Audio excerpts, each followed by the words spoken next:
si Madam Oracle. Magandang hapon sa inyong lahat. Ako si Binibining Carmencita Camila Beatriz Chang. Thank you so much, Madam Chang.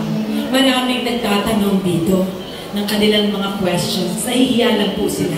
Ano po ba ang inyong katanungan? Yes, meron po katanungan dito. Okay. Dapat po ba akong mag-relocate sa Davao para makasama yung boyfriend ko? Tandaan mo, ang mahalaga ay ang pagmamahal mo sa trabaho. Kung gusto mong makasama ang jowa mo sa Davao, kailangan magtrabaho ka doon. Very practical. Very practical. Si Carla po may katanungan.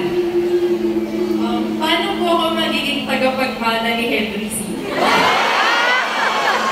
Magandang katanungan niya. Simulan mo bukas. Mag-apply ka sa merchandising. Pagkatapos, galingan mo ang trabaho. Mag-display ka ng sapatos.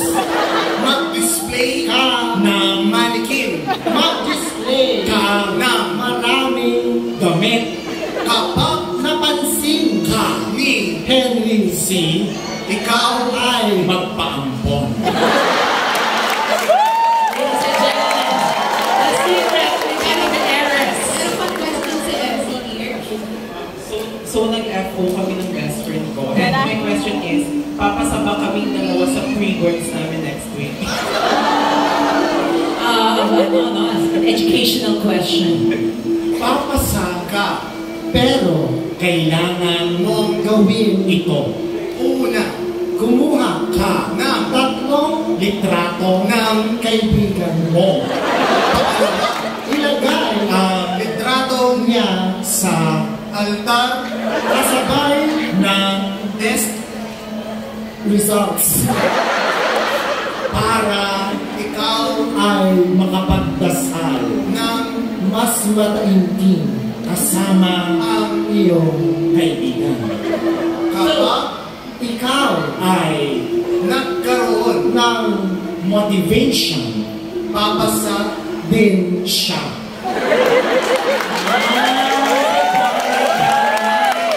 It takes a community. So imagine passing and having a good score. Okay, si Miss Kai, no? Kai. Matatanggap ba ako bilang volleyball varsity? Matatanggap po ba si Kai bilang volleyball?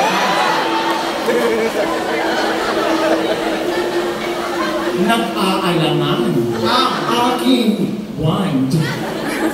Dapat mong pag-isipan ng mabuti kung volleyball nga ba talaga ang iyong sport or jackstone. Kasi nga naman, magkaibang skill set yun. Okay? Kung gusto mo mag-volleyball, i-give up mo na si Jackstone. Si Anthony po may tanong. Anthony, yes, Anthony. May tanong po ko, ano po mas posible, manalo sa Lotto o maayos ang traffic sa Pilipinas?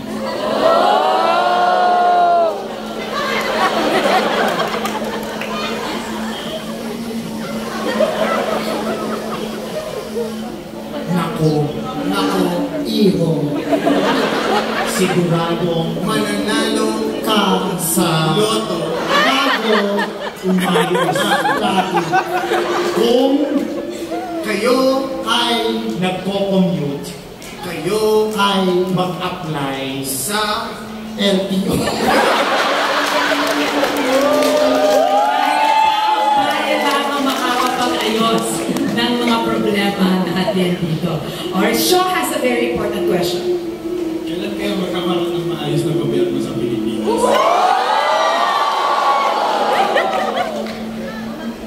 Kumbinsihin ang sarili. Kumbinsihin ang katabi.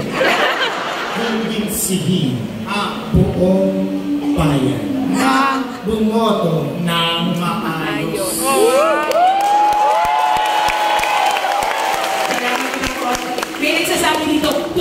daw po kayo. Para maayos ang ating bansa. Kasasubmit ko lang sa COMELEC ng filing of certificate of candidacy.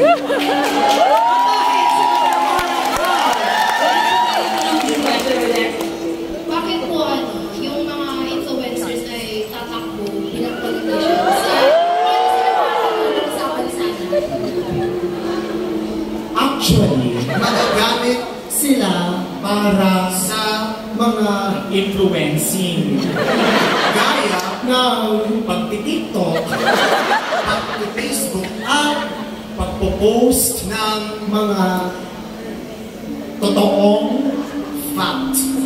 Ngunit kung ang mga influencers na ito ay bayaran, well, mag-ingat kayo. Charles po, I may question. Ano pong dapat gawin sa katrabaho ng arrogante? How to deal with an arrogant office mate? Dalawang paraan. Una, abutan mo ng kape habang siya ay nagtatrabaho. Tapos, buhusan mo ng asukal. Pag siya ay naengganyo, friends na kayo. Pangalawa, kunin mo ang ID. Tapos, ipaserox ng 10 times. I-submit ang photocopies nito sa HR. Kapag ang HR ay na-imbierna sa kanya, masisiltante siya. Ako, ano question? Mag-pre-diving po ako. Gano'n po kalalim ang safe kung dapat lumin? What is the depth of diving that is safe for Apple to go to? Gano'n kalalim siya pwedeng mag-dive? Iha, depende yan sa iyo. Dahil kakayahan mo ang sinachallenge ng sarili. Dapat siguraduhin mo magaling kang huminga.